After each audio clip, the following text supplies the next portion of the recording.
Well, good afternoon, everybody. Hopefully you had a nice, enjoyable lunch.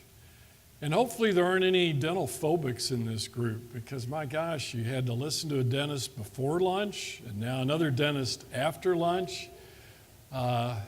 Dental overload, perhaps.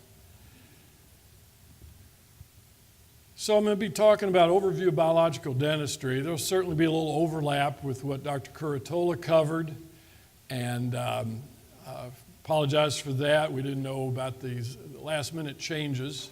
I wasn't even sure if he was going to be at the meeting, so I've got a slide of his book and all this stuff in here. But one thing I want to mention, I do not have any financial interest in any of the products or materials that I'll be talking about today. I am chairman of the board of directors of the International Academy of Oral Medicine and Toxicology, also known as the IAOMT, which we do have a booth next door that I know a lot of you have already come by and picked up some things from.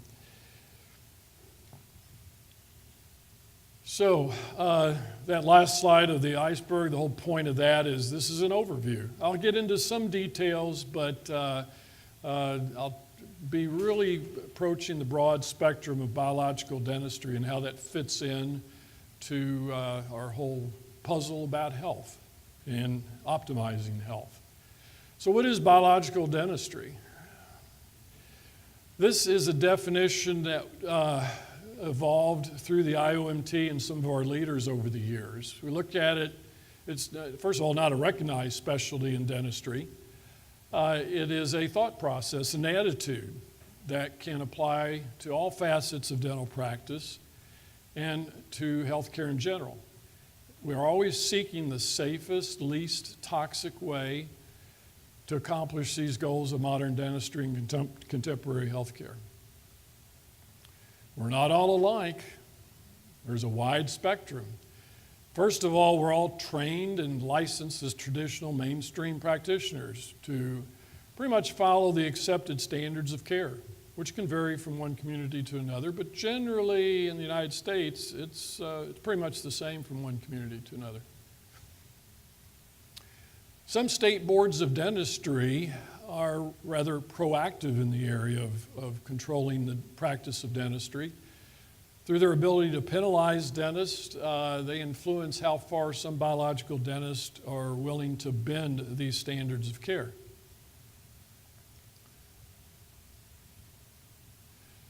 Okay, there we go.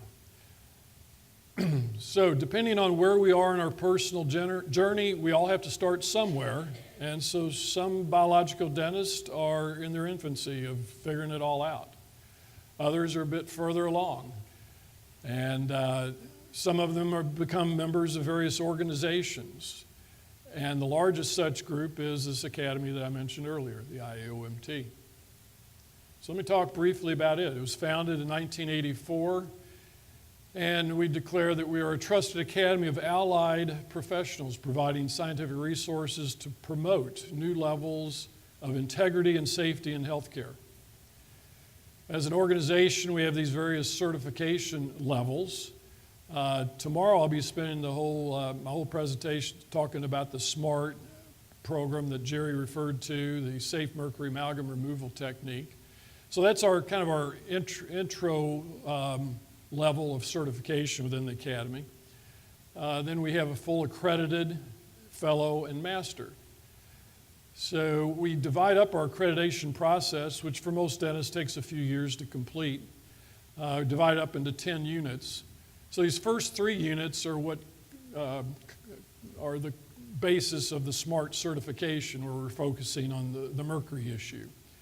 And then we get into the nutrition, and we talk about biocompatibility and oral galvanism, and then the environmental considerations, fluoride, periodontal therapy, root canals, jawbone osteonecrosis, which also covers the cavitation area. So the mission of the IAOMT is to be the trusted academy of medical dental research professionals who investigate and communicate safe, science-based treatments to promote whole body health. Nothing too revolutionary about that, is there? We also provide a lot of resources. One of the greatest of these is our regular website, the IAOMT.org. We added to that the third one, the smartchoice.com, which has to do with the SMART protocol. And then the middle one is just a YouTube video that explains a lot about the organization. Think about this for a minute. We don't see the world the way it is. We see it the way we are. That explains a lot. You know, we are all so different. Like I said earlier about biological dentists, we're at varying points on our journey of discovery and understanding the whole big picture. And where does dentistry fit in with all total health? So I applaud this organization and thank them for embracing dentistry, including dentistry, as part of the solution. You know, it's a very critical piece of the puzzle. But there are a lot of differences. We view things differently. And it's that variety that keeps stimulating us to discover more and figure out what the important things are, prioritize things. Okay, so there's some terminology. You've probably heard this reference, mercury-free dentistry, mercury-safe, and those have to do, you know, mercury-free was kind of the first term that came around back in the 70s and 80s. And then we got to figuring, you know, more accurately, because there are some dentists, they don't place mercury fillings anymore, strictly because of either cosmetics or, you know, patient demand, that kind of thing. They're really not particularly tuned into the toxicology issues. And, but then the mercury-safe context came along, and that label truly describes more of a respect for the toxicity of mercury to our patients and to ourselves in the working environment, occupationally. And then the term biological or biocompatible. So that takes it up a little bit beyond the whole mercury issue. Yeah, we want to be mercury-free, mercury-safe, but also the impact dental materials, treatments to the whole oral and systemic health. So there's these various other terms, holistic, integrative, functional, bioregulatory. I think at the last conference in October, James explained the shift from biological to bioregulatory. And within the dental field, biological dental term is so entrenched, it's probably going to take a long time to really shift to the bioregulatory. And I don't know, maybe in dentistry it won't shift. You know, maybe it's not as critical. But anyway, within holistic, I think that's the older term, you know, that's been around a long time. Functional is the newer term because of the epigenetics, the polymorphisms, dealing with root causes, SNPs, gut. One of the examples of a connection from the dental aspect and SNPs, the MTHFR polymorphism, those of you who are familiar with Ben Lynch, naturopath out northwest, he has raised a very serious concern about the use of nitrous oxide on individuals who have the MTHFR SNP. And there's a website. Of course, these slides will be made available on BRMI's website. There's a variety of hot links here that are available. So down here in this lower right corner, you'll be able to click on that. You can go right to the little presentation that he's got to give you a lot more information. But it's something that some biological dentists aren't even aware of that, again, if they just haven't gotten to that point of study to understand that. And I think there needs to be a lot more work to better understand and see if this is that big of a concern, because as we all know, a lot of folks are dental phobic, and if they don't have an ability to control their anxiety, they're not getting dental treatment done that they really need.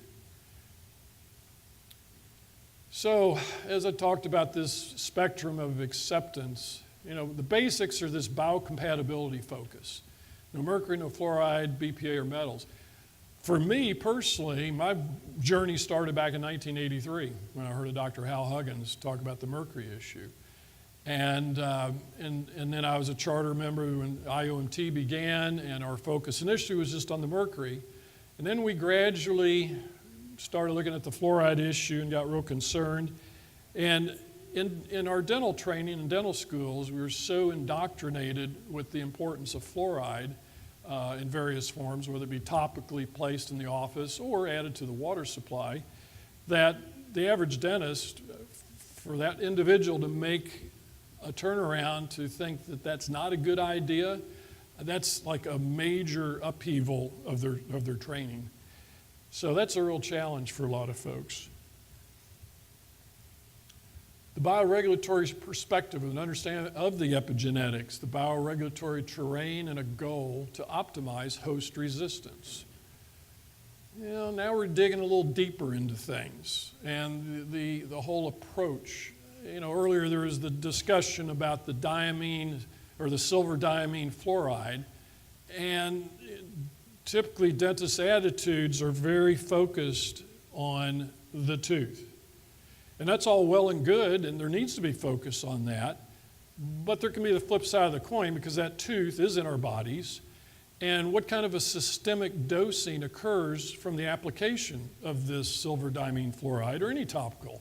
I mean, there's cases back in the 70s where unfortunately some children died from topical fluoride applications. Unfortunately, that hasn't recurred, but you know, that's a warning sign that we're dealing with a bigger issue than just strictly local treatment focused on the tooth.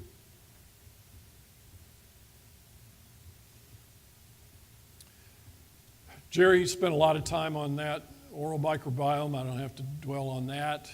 Obviously, nutrition, the importance there. Tooth-organ relationships, very interesting, and something that is a very challenging concept, again, for most trained dentists. Homeopathic principles, all these, antibiotic and steroid avoidance, yeah, we're starting to catch on now. You know, mainstream dentists, in fact, there's been a lot of attention on dentistry over prescribing antibiotics. It was just the physicians getting all the flack. Now the dentists are being looked at. You know, the ADA just had something in their newsletter here recently. And there's, you know, some promotion of seminars and talks to, you know, make sure the dentists, when they're prescribing, they really think it through. You know, how necessary is that? And then ozone, which we've been already talking quite a bit about. So dentists are at various points on that spectrum of biological dentistry. So what we're here about today, talking about optimizing the biological terrain, maintaining it. So ideal conditions of the environment for appropriate physiology leading to optimal function. That's what we're shooting for. You know, get involved with looking at tissue fluid, pH, urine, blood, saliva. Mitochondrial function, this is all a buzz now, a lot going on in that area. You've already heard homeostasis mentioned numerous times this morning, host resistance. So those are the basic tenets that groups like IAOMT are working hard to get our dentists trained to understand those concepts.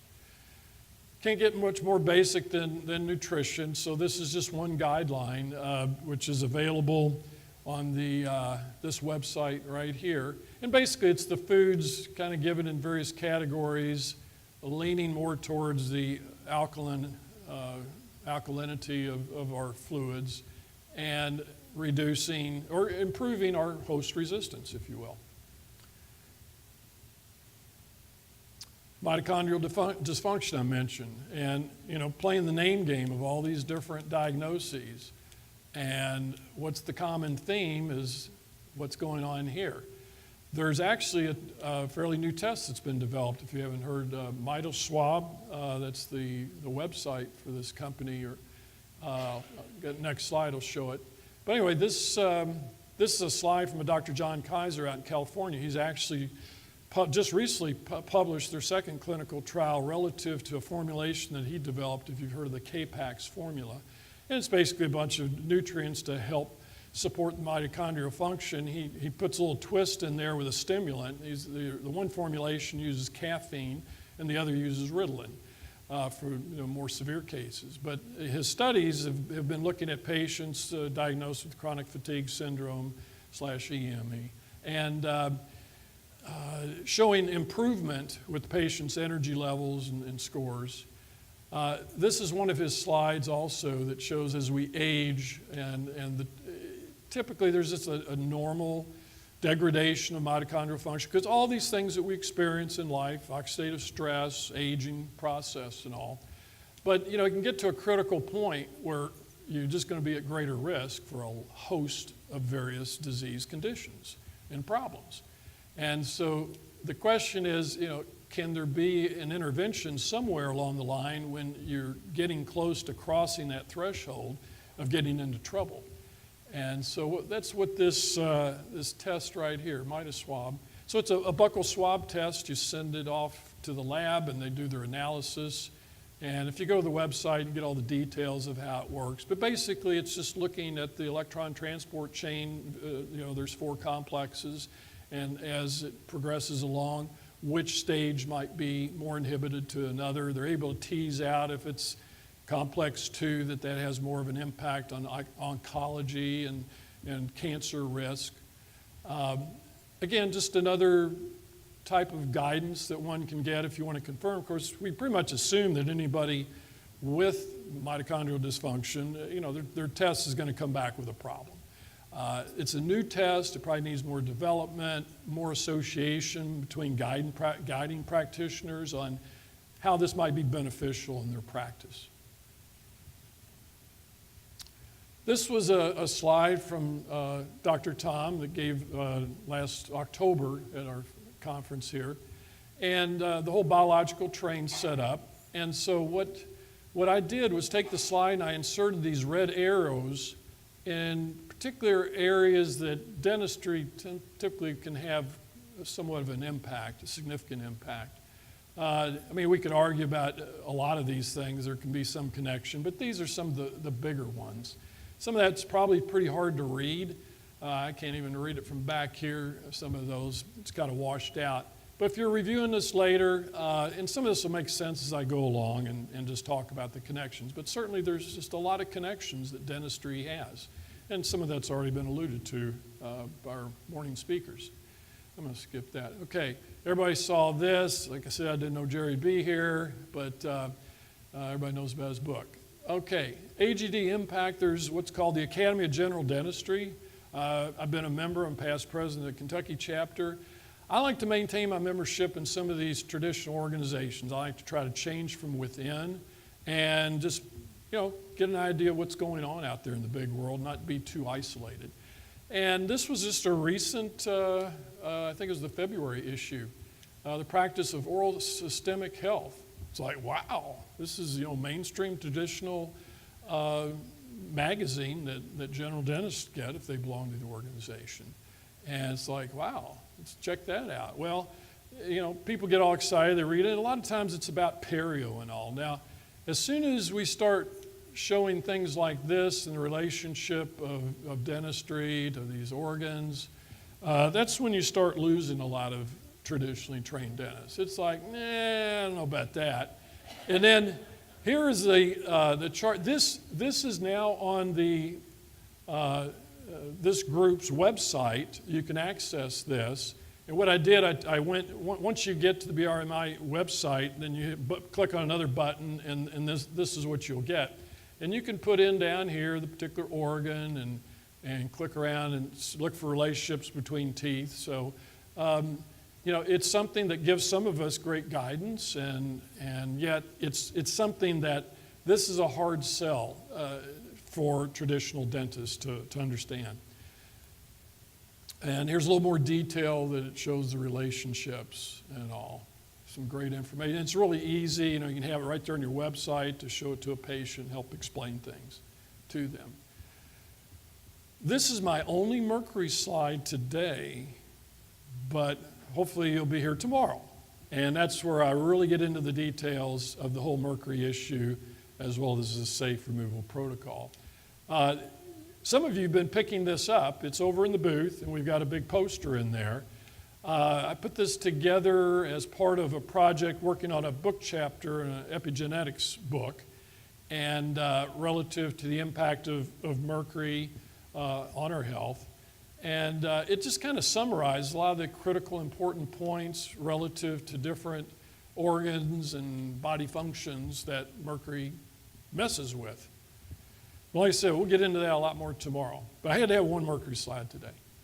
Jerry already covered that a lot anyway. All right, so now something like this, and if you look very closely, you'll see more of a yellowish cast. Well, the enamel has all been eroded back here. Okay, so what we're dealing with is erosion from severely acidic environment that's typically induced by GERD or bulimia. We'll see that in a bulimic. And it's very destructive, although it's not a tooth decay process, typically. I mean, it can transform into that. But again, average mainstream dentist, oh yeah, there's a oral systemic connection, they get that. That's an easy sell right there. This is an easy sell. Periodontitis, that whole area. There's now a lot of articles in mainstream, and particularly patients with diabetes, and you got this swollen gingiva, very inflamed, just a total mess, what we'd call a train wreck. So again, very well accepted by the average dentist. And actually the dentists get all excited about connecting this to whole body health. It kind of elevates the dental profession to being, a major player in the healthcare field. And so here's the diagram, periodontitis and the impact on Jerry already covered a lot of that.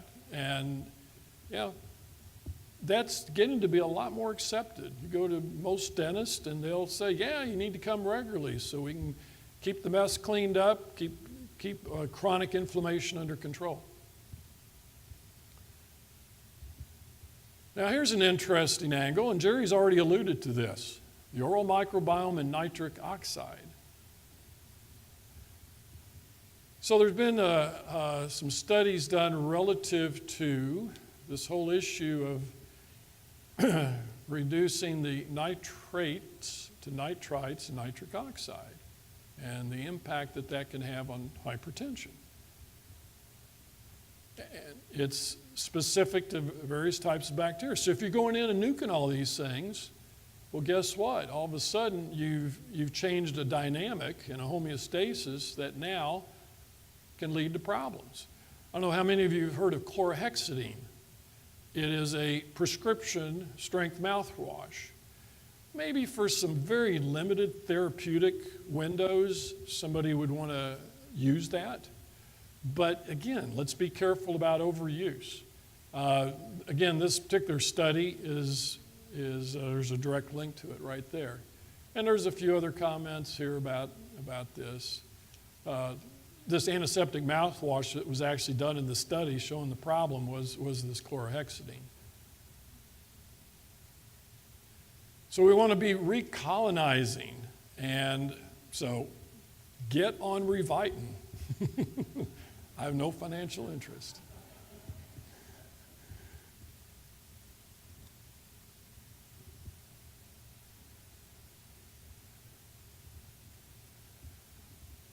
So looking at the big picture, cardiovascular medicine and dentistry, there's just one connection. From a natural standpoint of diet, all these goodies here are very beneficial to helping that process, allowing the body to create more nitric oxide on its own. And some more web links here. This is a company that makes a product, it's a lozenge that just place on the tongue, not under the tongue. It's got some beetroot extract, some hawthorn in it, and citrulline that help with the production of nitric oxide. And some practitioners utilize this as a method if patients struggling with getting their hypertension reduced, of having their patient go on this particular supplement. And I got anecdotal stories I can tell you, but I'm not going to bore you with that because I don't have enough time. But there's some good literature that indicate this is something to consider. Again, this is out of one of our traditional dental magazines that we get in the office. Periodontal disease is not just bacteria. Okay, so this article was getting into the whole nutritional component. It might be pretty hard to read down here, but talking about how important nutrition is Again, raising the level of host resistance, providing the raw materials to help keep the gums healthy. So nutrition, yes, very, very important.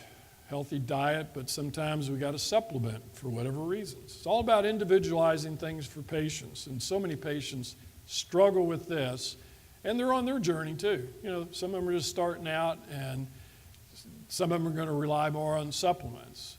And then you get into, well, what supplements?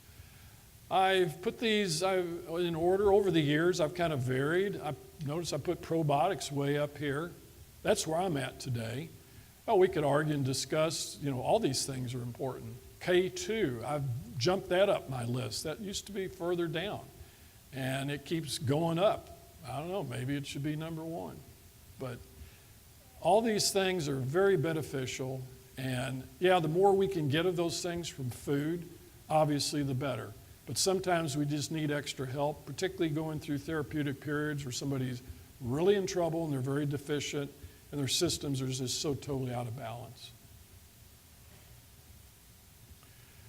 The book on the left there, the vitamin K2 and the calcium paradox, very many people seen that. That's been pretty popular as far as describing what the value of vitamin K2 is.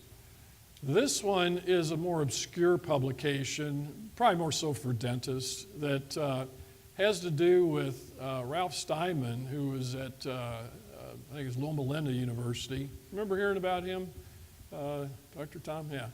And talked about the fluid transport in teeth. So I'll get to that in a minute, but those are two very interesting resources. Earlier, Jerry kind of touched on this, the theory of dental caries, otherwise known as tooth decay. And this is what dentists are trained on.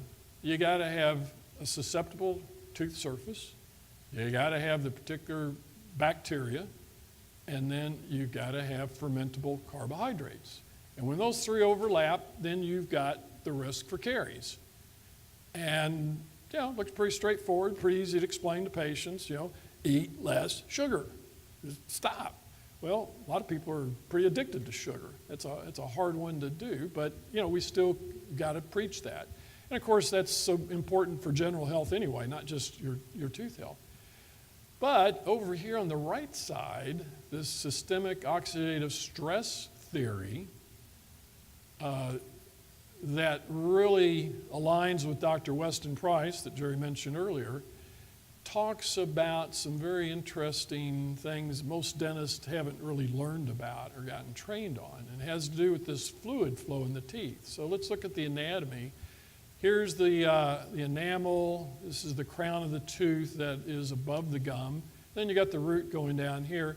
This little red area is the pulp, where the blood vessels and the nerve tissue is, soft tissue.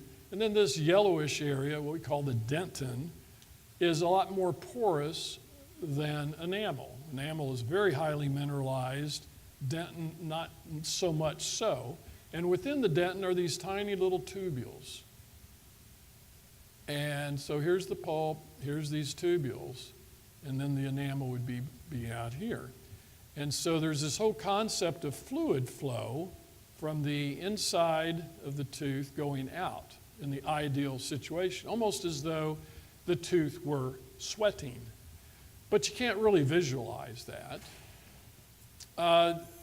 So what this brings up, this whole systemic view brings up this hypothalamus parotid axis. So we all know about the parotid gland, one of the major salivary glands located up in the cheek area here.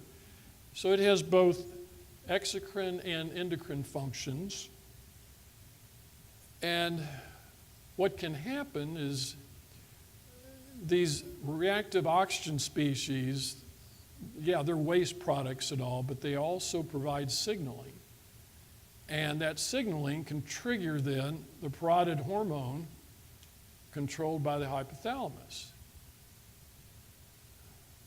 So oxidative stress, the hypothalamus forms these ROSs, and you can get a reduction then of the parotid hormone, which then stops or reverses this dental fluid flow, creating more vulnerability in the tooth. So if that fluid flow is reversed, now the increased risk of the caries comes more into play. So there's a systemic issue going on here when somebody is consuming high levels of sugar. It's not just about the local action. It can be about the systemic action. Not a lot of research on this, but Weston Price had a good understanding of it. Back then, Weston Price, well, vitamin K2 had not been identified then. He referred to it as factor X in a lot of his writing. So here we go, the mitochondria. Now you know why I'm so interested in mitochondria. So this inhibitory effect of the sucrose diet is to increase the rate of that oxidative stress in the mitochondria and dysregulates what would be a preferred system. So the vitamin K2, first of all, it plays a role in the developing tooth structure in bones. It's kind of like the traffic cop that directs the calcium into teeth and bone where we really need it, as opposed into the soft tissues in the lining of our cardiovascular system. It can increase the efficiency of the ATP production by the mitochondria. I'll show you a slide about that in a second. So that can then upregulate the parotid hormone, helping to restore normal dental flow. So when people say, well, you know, other than the sugar part, you can't really influence your risk for caries much, not so fast. But again, this research hasn't been replicated a lot. It was done back in the 50s and 60s and kind of died on the vine. So unless you're reading these obscure journals and all, you're not going to learn about that unless you come to one of these meetings. So spread the word. So this slide here, and I'll put a plug in for one of the vendors out here, Microbiome. They've got a great website with a lot of webinars on it. And one of the products that they do sell is their K2 preparation, which adds some magnesium and boron and some zinc, help enhance the absorption. So what we're looking at here is the darker line is the group that had the K2, and then the other one is the control. So you'll see the K2 line is more elevated and has a higher energy production level than the control group that didn't have it. And these points in the graph, these ups and downs, what happened where the mitochondria were exposed to something that would depress its activity and then a stimulant to increase it. And so they showed this up and down process simply. But you can see what it does. It adds, and athletes can become very interested in this because it increases their energy production. Or somebody who's not very ambulatory, again, CFS, ME, whatever, this could be of great significance to them. Okay, already heard about all of this. I've been using it for years, love it. I tell my patients it's a nutritive toothpaste instead of the detergent type. And, like most dentists, shoot, I went to dental school, I was using Crest, whatever. And then, getting into biological dentistry, I started shifting. I went through the whole thing Jerry's talking about, the Newcomb mentality, the antimicrobials, and all these strong herbs.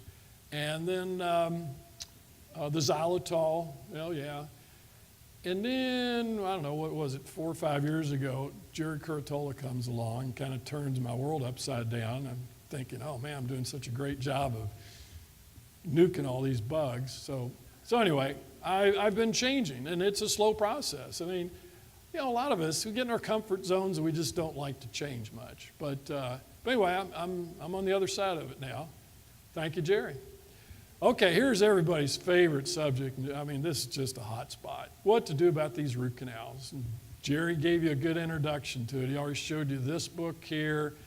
George Beinig was an endodontist. Of course, it was kind of convenient. He didn't hop on the anti-root canal train until he had retired as an endodontist. But nevertheless, he pretty much reviewed all of Weston Price's research from almost 100 years ago and really put together some nice explanations about what's going on and why we should be concerned. I think we all know now, Jerry had a few pictures. It's sometimes called endodontic treatment, but the whole idea is to get rid of the infected pulp in the tooth. and to eliminate the infection. Now, one of the things I like to point out is,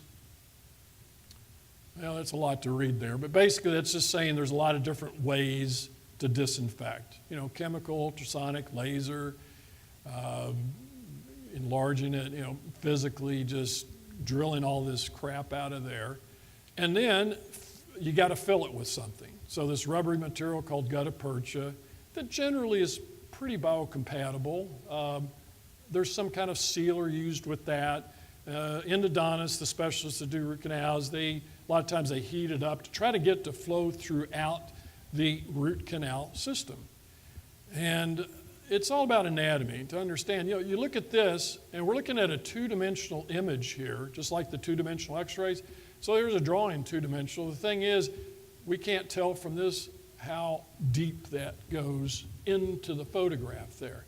Now, we'll figure that out here in a few minutes when I show you some more slides. But this is a blow-up of the previous slide I showed you with these dental tubules and all. And, of course, the big question is the bacteria that are part of the problem, yes, they've infected perhaps that pulp chamber in the canals, the main part that you can see, but the part you can't see, the dental tubules. So this is a vital tooth and very little invaded tubules, 1.1%, invaded by bacteria. Whereas over here, the non-vital root canal tooth, you can see, according to this study a few years back, 39%. Okay, so what happens to those guys after a root canal treatment's done? Well, first of all, they're anaerobic bacteria, so they're very capable of surviving in that anaerobic environment. And really, there's enough substance around to keep them alive. And they create waste products called endotoxins that then can emit out the side of the teeth. There have been studies done to document that, hydrogen sulfides and other various chemicals. And that's on a biochemical basis, that's what a lot of the concern is about. So a minute ago I was referring to seeing a 3D. That's what this column is here. So you got a two-dimensional x-ray, two-dimensional just photograph looking down in here. And so this is what the dentist sees when they prepare the tooth to get up inside to slide those instruments in and do the root canal.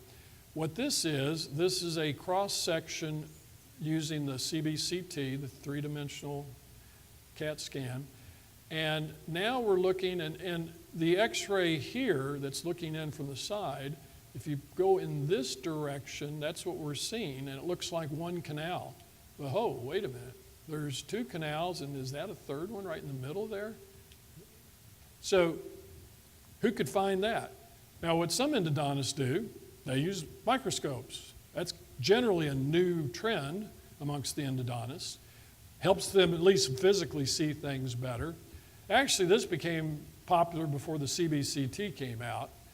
But now we've got the CBCT. So two-dimensional x-ray, if you look at this root right here, it looks kind of like this one you can see a little more clearly, and this one, you look at this one, it's like, it just kind of looks a little fuzzy up through there. Well, when you look at the cross-section, you can see it's got 1, 2, 3 separate roots with the little dot in the middle. So that dark area is where the pulp tissue is, the soft pulp tissue. So now all of a sudden, practitioners can see a lot more. Well, if nothing else, that's just kind of scared the bejeebies out of us, because now we're seeing things that we didn't really understand in totality before. So, is CBCT the answer to make for better treated root canal? It certainly helps give more information. Or should we just take the tooth out? What I like to do, Jerry kind of alluded to this earlier, but I try to put this on the spectrum to individualize it for each patient. Like, what are the circumstances under which the root canal treatment is indicated?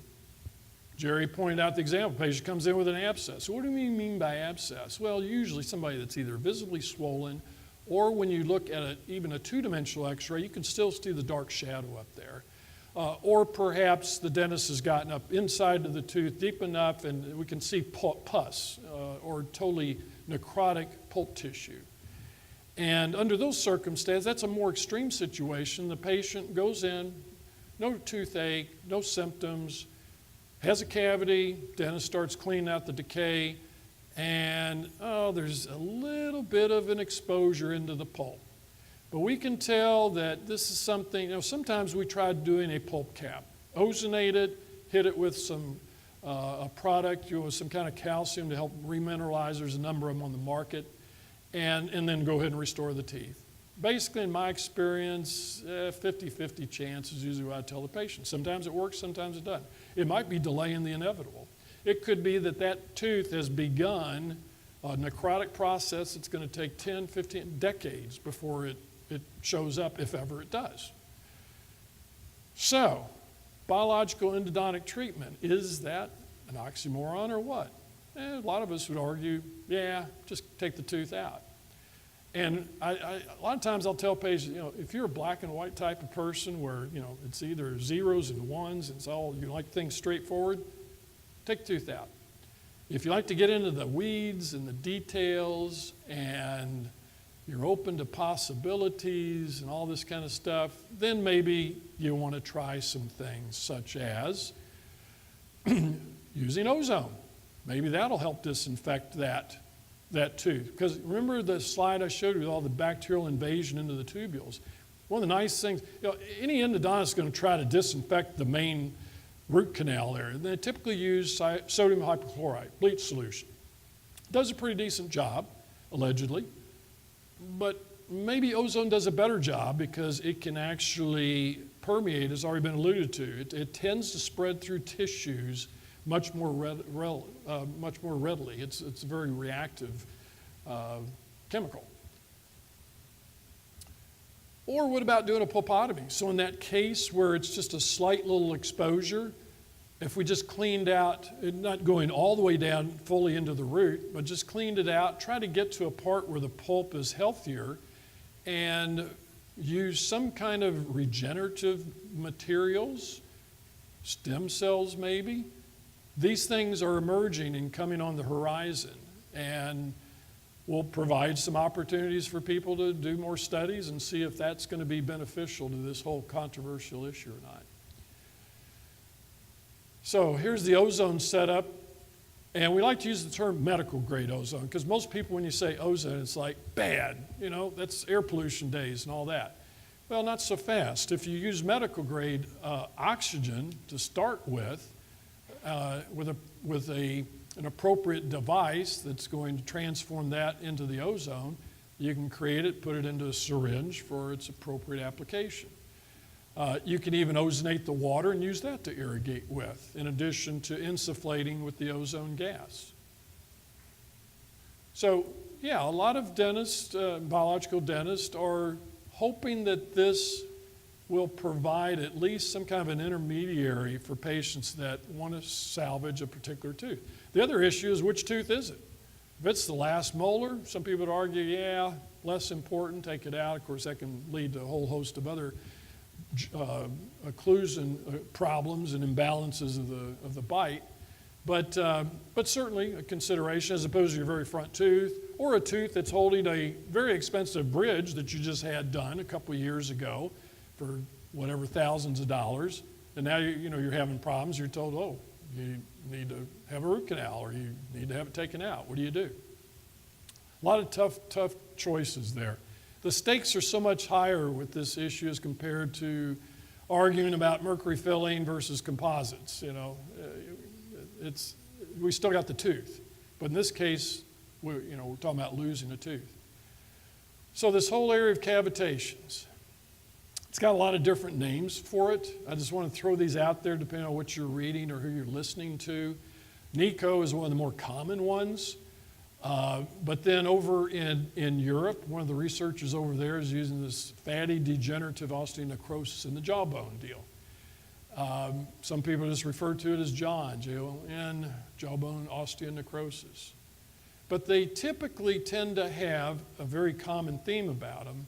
Although this last one here, aseptic ischemic osteonecrosis, again, this is a fellow over in Europe, Lechner, that's doing a lot of research. I'll show you his slides in a minute. But anyway, cavitations is the most commonly used term. Here's an example, healthy bone, and this, not so healthy. And I don't do cavitation surgeries purposely, but when I used to do extractions, I'm kind of winding down my practice. I focus mainly on the safe mercury amalgam removal, but every now and then I drop into one of these in an area where there used to be a tooth, and it just never healed up. And it's just a combination of either dark material. I typically have seen more of a creamy color, and not a pus like a typical infection you'd see, but it's more of a drier mixture. But still, it's not your normal, healthy, solid bone. So that's what they look like. On the radiographs, two-dimensional, and you don't see problems. Three-dimensional, and voila, look at that right there.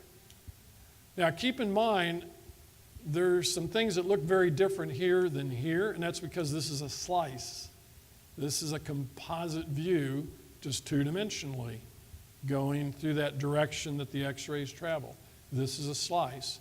This is the kind of stuff that you just frequently miss on the two-dimensionals. This is a panoramic x-ray. Probably a lot of you have seen these. And this is a patient of mine who has this, numerous root canals, as you can see here. Don't really see anything up here. And these are fraught with artifacts and weird shadows that confuse people sometimes or mask problems that you would see in the cone beam.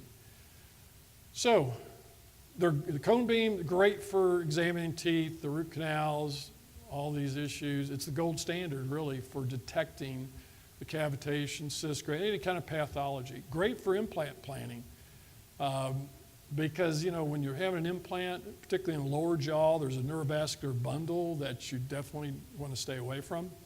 And so this helps the dentist more accurately plan that placement of the implant or size the implant. Another area is assessing airway space. We'll talk about that here in a little bit. So again, this is what they look like. They look very similar to traditional panoramic x-ray units. Go around your head at varying speeds. There's a lot of companies that make them. They're very expensive. Ballpark figure, somewhere around $100,000. So as a result of that, it's usually just specialists that typically have them. Some of the biological dentists, particularly if they're doing implants and or cavitation surgeries, will purchase one to give them the guidance. The software is just totally cool. When you get in there, I was just looking at one the other day. One of my patients had one done, brought it in for me to look at. And so you can see at all these different planes and levels and slices and dices, and you got all these controls over here to zoom in and evaluate things. So again, there's that a little bit more of a close-up of that panoramic view. Here's the same patient with the 3D view, and you start seeing something here. Let's zoom in. Oh, what's going on there? You're seeing a lot more cavitation associated with a root canal tooth, but it looks like it's involving these other two teeth.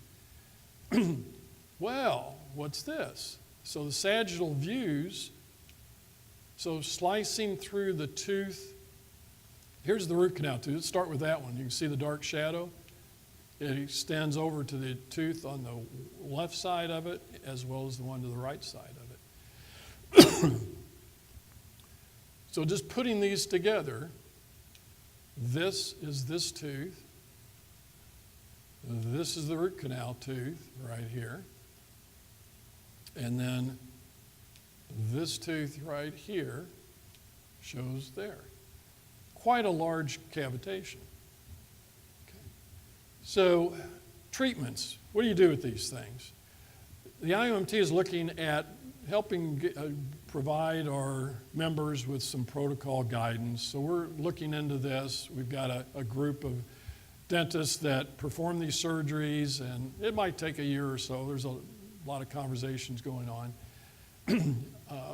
But needless to say, this is so important. a patient that's going to go through surgery, the healthier that you can get them before you go through surgery, the better. And I've got some slides coming up here about how we are using ozone to condition a patient. So here's a whole host of others. There's the ozone again, the actual surgery, maybe doing some lasing in there, the PRF that a lot of people are getting into to help with, once you clean it all out, do you just cross your fingers and hope it's going to heal up? Or there's some things you can do to potentiate that. Platelet-rich fibrin grafting is becoming very common. There's a lot of various techniques with that. Hyperbaric oxygen, just on and on. Homeopathics, stuff that you guys are all familiar with. Anything to help the body heal itself. Energy treatments. Even this photobiomodulation with various techniques. The detox certainly plays a role. Let's skip that. Getting short on time. So here we go. That same case, and how do you get ozone in there? Well, you create a temporary port. This is a device called an X-tip, or there's a Stabident, a couple different things. And what happens is the end of this actually hooks into the dentist's, I'll call it a handpiece, not the drill, it's the handpiece. We don't want to use any anxiety-inducing words. And basically then we trephinate the bone, make the opening, and so this is the part that goes into the bone, and this gets pulled off and removed. So here we go, and then this is what we've got when we pull back out. So here's our temporary port, and then we can take our syringe loaded with the ozone, and there's a way to dose that and all. There's protocols developed for that. This isn't to teach you all the details of this, just give you the general overview. And then the needle just inserts right into the port, and you insufflate with the ozone, pull out, you're done. Pull this thing out, and you're finished. Now, most people are going to want to be numb for that. It's not a very comfortable thing to go through. So you do have to do some numbing. The researcher I was referring to earlier over in Europe, Dr. Lechner, he's published a lot. And how many of you are familiar with Rontes? It's, again, a signaling agent, a protein. And the concern is, and this fellow's research has been going on for years, but unfortunately it's with very few or very small groups, like a group of 10 patients or so. And what they're looking at is relationships between the levels of Rontes and associated with various disease conditions, like breast cancer, for example. Now, the problem is, can we really what kind of a link? Is it just an association of some sort or not? And it just really hasn't been totally adjudicated and figured out, but it's still something that is raising some interesting questions.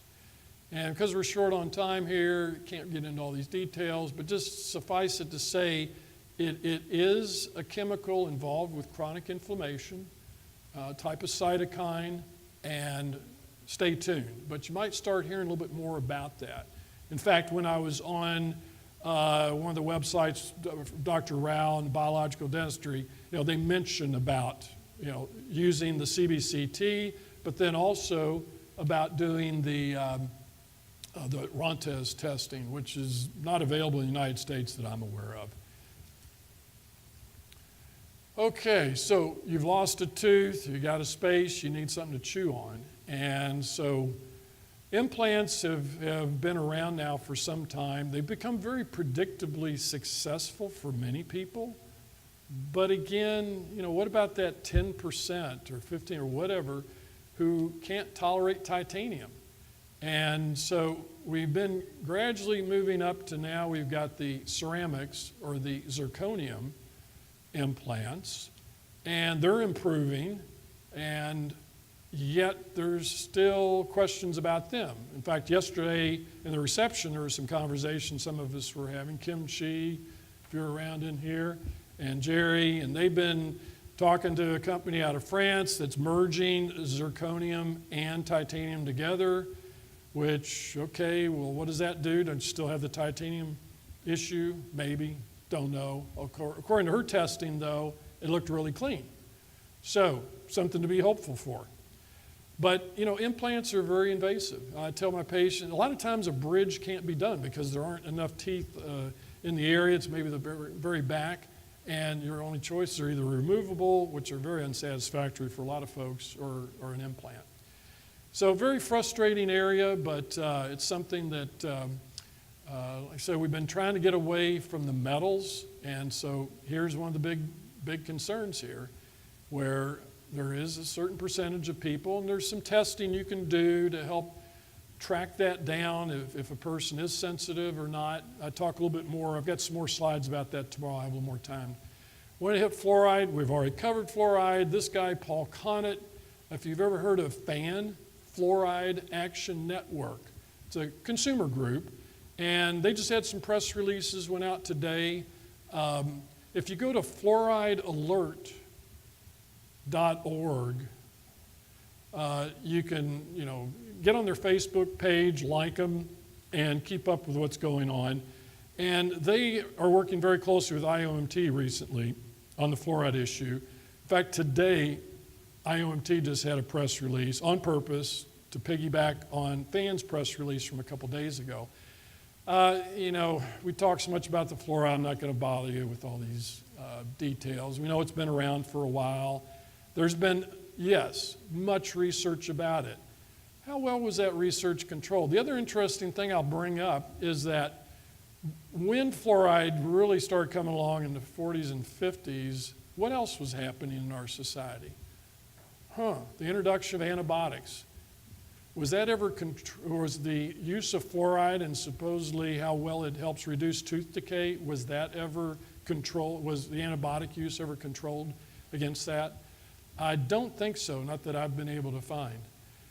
So over the years, it's been added to other things. My gosh, it's in so many things now that we're really concerned about overdose. It's in this, it's in that, it's in our antibiotics and various medications. Is anybody paying attention and adding up the total dosage? Well, that's what we attempted to start looking at when we revised our IAOMT position paper on fluoride. And it's a lengthy document. We've got it here on the website. We got various iterations, smaller, shorter versions. And, you know, these are a lot of the products they're used in. I mean, even packaging, food packaging, stuff like that. It creates barriers that help prevent fluids from, so if you do go to the Burger King that Jerry likes to talk about, the packaging for that burger to keep the grease from leaking out onto your pants or your car seat or whatever, yeah, it's a perfluorinated compound.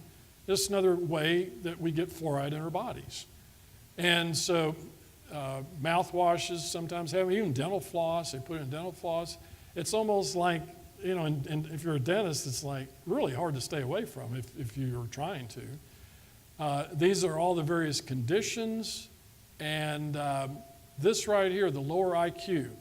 Now, organized dentistry has really been kind of downplaying that, you know, junk science, you know, the levels didn't apply to humans, whatever. But I'll show you a study here in a minute. The dental fluorosis, here's some more pictures. Jerry showed one earlier. This is a collection going from mild, that you can hardly tell anything, to the more severe. And the incidence of it, there's more material here, but it's been going up. And in fact, I don't know if you remember back 2015, you remember how the level of water fluoridation was all of a sudden dropped a bit? You know, every little bit helps. So basically, the summary of our IAOMT position is to reduce and work toward eliminating avoidable sources of fluoride exposure, including water fluoridation. This is the study that was just published recently. It was funded by the National Institutes of Health of our United States government, and it showed some very serious problems. And the ADA had a press release that was critical of it, but stay tuned, because there are more follow-up studies in the can be published over the next year or two. This is a research team that's very well credentialed in this field of risk assessment and all, and evaluating these kind of problems. And you can get the study right here. full study. Just real quickly, I'm out of time, I know, but just whizzing through airway space, I said I'd allude to that. So here's the critical zone. That's what these CBCTs can give guidance to practitioners who are trying to treat patients.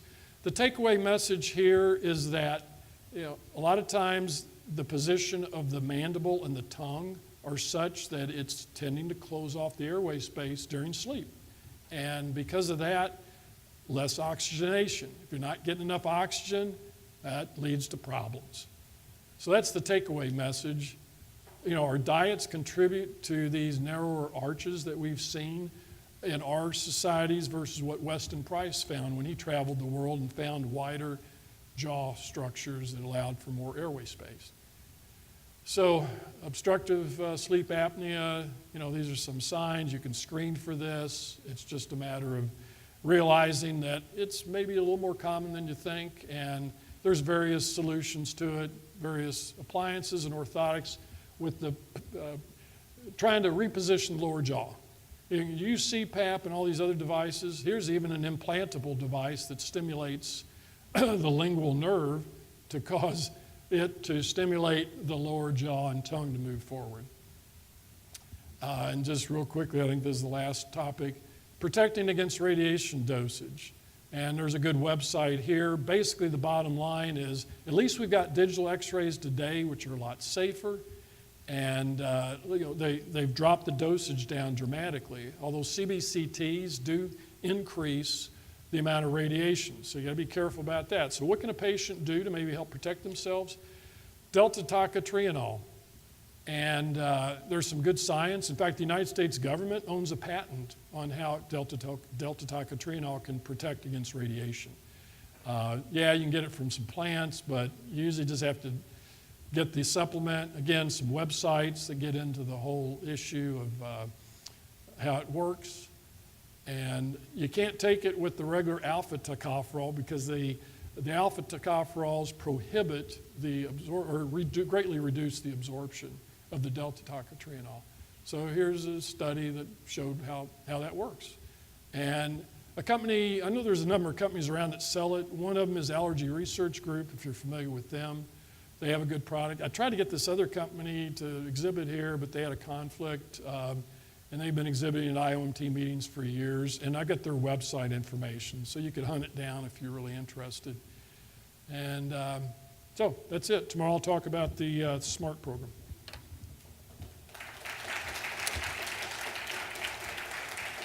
I don't know how much time we have for questions, but somebody can give us guidance on that. Okay, so any questions? Yes?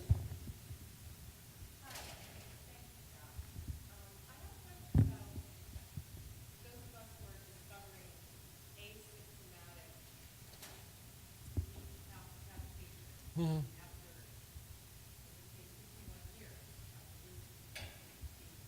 Right.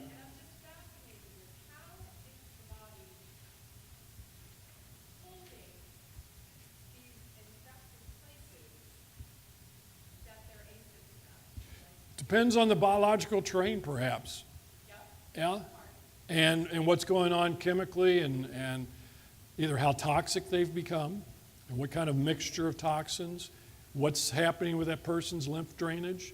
If they're operating pretty optimally, people can put up with all kind of insults. So it's a very difficult question to answer. At what point do you decide it's a problem?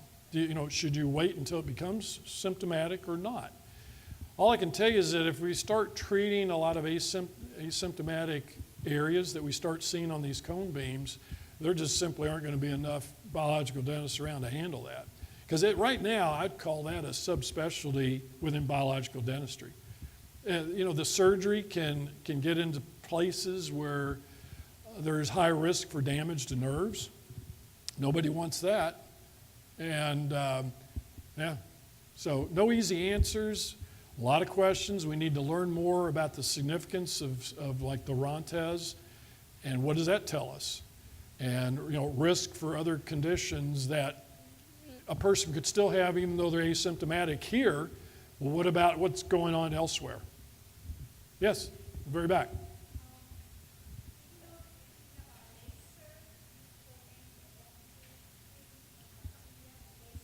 Laser, sure. What do you want to know about